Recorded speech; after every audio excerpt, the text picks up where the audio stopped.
So this talk is about how we can use formal verification for smart contracts, especially written in Solidity. And as an introduction, what is the actual problem we're trying to solve? Writing code correctly is very hard, and if we say that, we have to define what correctly means. And that's basically, code is correct if it does exactly the same thing as you think it does. So the key goal here is to align your mental model with the machine model, align what you think it does with what it actually does in the real machine. And what is usually done to get a better safety there, a better probability that this alignment is met is to use tests. And what tests do is you take your code, you run it on the actual machine or a machine that is very, very similar to that, and try it out for several inputs. And before you run the test, you think about what the actual output should be, and then you compare the actual output to what you thought it would be. And if everything matches, then the test pass. So, and that way you can test desired behavior. So you can test that a contract does a specific thing. But it is this is something different from testing that it does not something you do not want it to do. So it's very hard to check the absence of undesired behavior. So for example, for a token contract, it's very easy to test that when you move a token from A to B, then it actually moves to B. But what is very hard or even impossible to test is that there is no way to somehow move some tokens to B without all the checks you want to be in place. And the reason for this difference is that testing is done only on a finite amount of cases, only on a finite set of inputs. Only these inputs you specified. And getting code correct is even more important for Ethereum than for other software projects, because Ethereum is very similar to a traditional web service, open to anyone. Anyone can use it. So any attacker can lurk in some shady corner and use your web service or your dApp in a way you did not anticipate. And for Ethereum, the source code is often available, which is good because people can also look at the source code and see whether it does what it says or what the developer says it does. But it's also bad because if an attacker so it's easier for an attacker to find a flaw in the source code than in the bytecode. And yeah, we all know one of the prominent examples of this thing is the DAO. So how can formal verification help? Here's a very, very simple and actually shortened example of a token contract. So it's incomplete, of course, and it has a state variable called balances, which stores the balances of the persons, and a transfer function which allows you to move tokens from one account to another account. So this is incomplete. It doesn't have any access checks. And it only checks that the balance of the from account is larger than the amount, and if that is the case, then it subtracts the amount from the from account and adds it to the to account. Yeah, there's an easy bug that can probably be spotted here, which can perhaps be found by testing, there's another error in this implementation which can probably not be found by testing. And so, does anyone see the two bugs? Oh yeah, missing semicolon, I didn't compile it. Sorry about that. But that's not what I meant.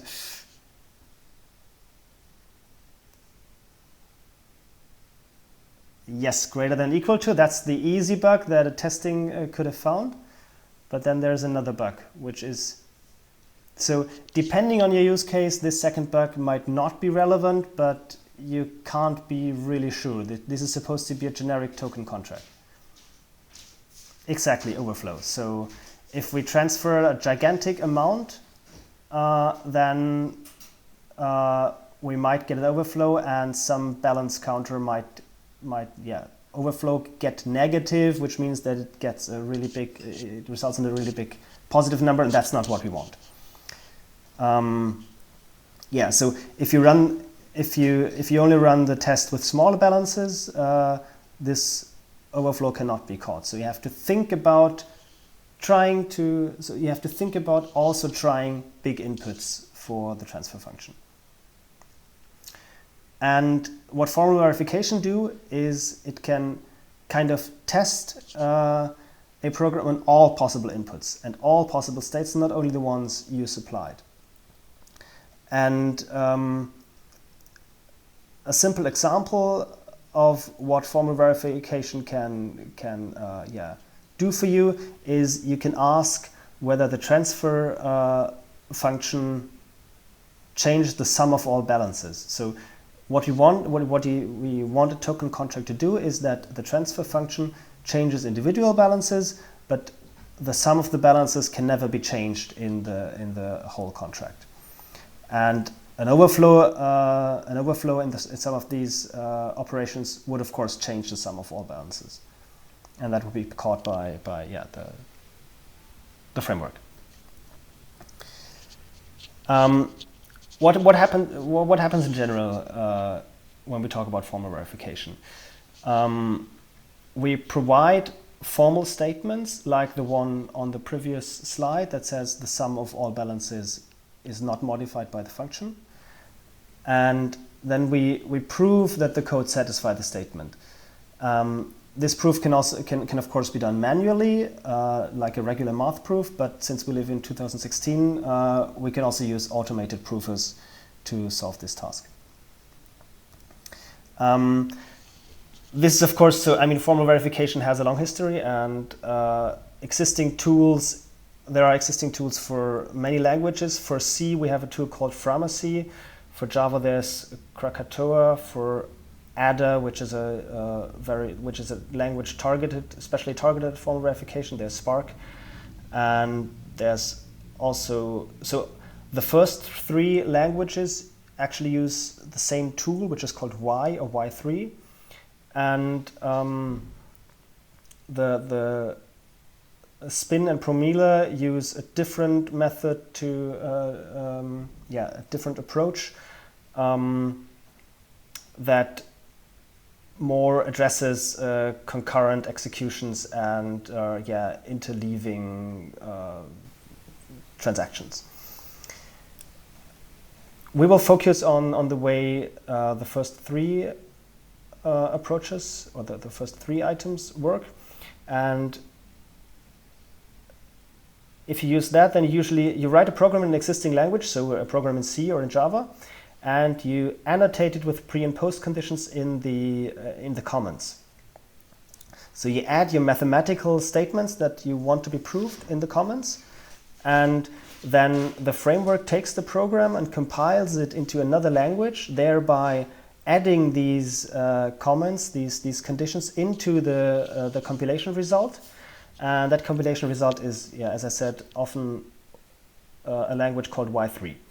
And then there is a verification condition generator that generates the actual tasks to be proven. These are, many hundreds, depending on your source code. And then automated provers are invoked that verify these conditions one by one. Okay, that was a bit dry. Let's see an example. So this is Framacy code that verifies a routine which computes the winner of an election. In the variable called, so it's only a short snippet from a larger program, and the variable called counters contains the actual votes, and in this C function, you see that you have a loop, and it loops over the candidates and just finds out the candidate that has the most votes. So it starts with winner being 1, and then if it finds a person with more votes, then it updates this winner variable and returns it. And in the comments you have these annotations I talked about. So most of these comments could be inferred from the, so it looks a bit complicated, I have to admit, but I think most of these comments could be inferred from the source code directly. So for solidity, for example, yeah, this invariant that I is between 2 and max candidates, that could be inferred from the loop directly. And I'm also not sure whether this invariant is actually necessary. But what you see here is that yeah, that's perhaps the most important one. So the whole function ensures that for all the candidates, the number of votes of the result of the winner is at least as large as the number of votes for that candidate. So which means the result, so that the maximum of this counters array is assumed at the index result. And that's what we want to do. We want to find the winner of the election. And then to help, so, and this is what the prover proves. And to help it, you specify these loop invariants. For example, here this one looks very similar to the one above, and it just says if we are at step I, then the current winner is at least the maximum of the one we already looked at. And then by induction, you can prove the global result. Okay, and yeah, how does that work in Solidity? Here is a simple contract that kind of, yeah, a very simple contract that kind of models a crowdfunding contract. Where so we don't have access control, we have just a variable called shares, which models the amount that is owned by a person, and we actually only have one person. And we're also missing the access control. But the point here is that we want to prove that this withdraw function is safe against reentrant calls. And that was one of the main bugs exploited in the DAO. And what this withdraw function does is it checks if the amount we want to withdraw is less than shares. There's again the same problem, which should be less or equal. And if that's the case, then it subtracts the amount from the shares and forwards this amount of ether to the sender. And since we use call.value here and not send, it forwards enough gas to the sender so that the sender can again call withdraw. And yeah, so this implementation is correct because it removes the amount from the shares before it forwards the ether. If we move that line to after the throw, then this would be exploitable. Okay, and yeah, so above the contract we again see annotations here. And so that's a condition that will be proved. And what it says is that, okay, if such a condition is above the contract, then it will automatically be applied to all functions within the contract. And if such a statement is true for all contracts, for all functions within the contract, then anyone calling from outside to anywhere in this contract, so it's not possible to modify the state of the contract, which, okay, how do I explain that best? Let's perhaps look at the condition first. So it says that the value of the shares variable before the function call, that's what old does, minus the old balance is equal to the same difference after the function call. This means that the difference between shares and balances, between shares and balance, which should be 0 but could also be different, does not change when we call withdraw or when we call any functions of the contract. So this means when we get a recursive or a reentrant call because of this call.value, then this reentrant call has also has to respect this invariant, which means that after the function call here, we can assume, so we have to assume that the state changed because it could potentially change, but we can assume that it changed in a way that still satisfies this invariant. And we will see that this suffices to show that the invariant is still met after this call value returns. Okay, are you still there? Let's see what actually happens. Let's copy that source code here and go to browser Solidity. So that's, you probably know that's our browser-based development environment for Solidity. And I paste this code here. And we recently added this new tab with the tick symbol here, which is used for formal verification. We still have to, it generates this source code here. I will copy that. You still have to manually copy that to a tool that understands Y3, but we will provide some automated integration later. And so this is the link here, which is also shown in browser Solidity, and we paste that here.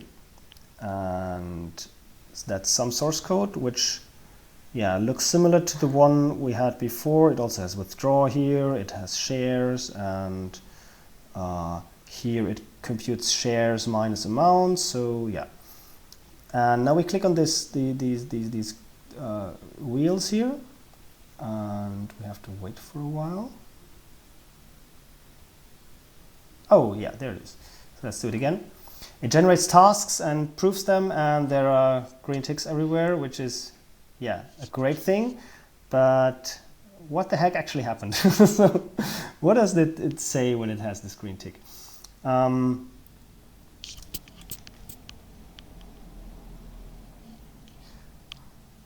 So to better understand this, we can right-click here and use split and prove. Then it will show us the individual steps it used, or not the individual steps, but the individual conditions it proved. And we see there integer overflow. So that's a great feature because for every arithmetic operation, it checks whether there might be an overflow or not. And we cannot have an overflow here because we had this check here. And if we remove the check, it will not verify that condition. And then we have another integer overflow here, which comes from the fact that so we forward the amount to the sender. So we send out the other, and that's actually an internal code that was auto-generated that checks whether we actually have enough balance in our account. And then the interesting things are the post condition, the 3 post conditions here. We only prove one post condition, but it generates 3 proof tasks because we have a conditional execution here. So depending on which path we end up in, it proves different conditions. And so if we look at one of them in detail, so if you click on one of them here and then click on task view, you see what kind of code it actually generates for the prover. And that's a bit complicated because it includes all the assumptions about integers and sets and maps and so on. But the interesting stuff is usually at the end, which is here. So this is yeah, this is the postcondition we had, that the difference before the call is equal to the difference after the call. Yeah, and how much time do you still have? Okay, then let's go a bit into detail about how we model this re-entrant call thing. And so any interaction with an external contract currently still ignores the effect of the state changes in the external contract, and it only models potential state changes in the current contract. And this is done by calling a function that's called external call. And external call is defined here, and it takes the current account, and it ensures that if the result is false, which means it threw an out of gas exception, for example, then nothing changes. It might change this, so the current account, and it also ensures that the invariant we specified holds. So any modification to the current contract satisfies the invariant. And yeah, that's the only thing it can assume about the current state. And after this call to external call, this can be modified arbitrarily. Okay. So what are future steps for formal verification in Ethereum or Solidity? In the very near future, so the next 2 weeks, we will try to verify the example implementation of a token contract we use. And yeah, of course, we have to model this, the MSG part of Solidity, so msg.sender, and we have to model when someone sends the contract ether that it can accept or reject it, and so on. Then after that, multi-contract conditions, so interactions between contracts that actually update the state of the other contract.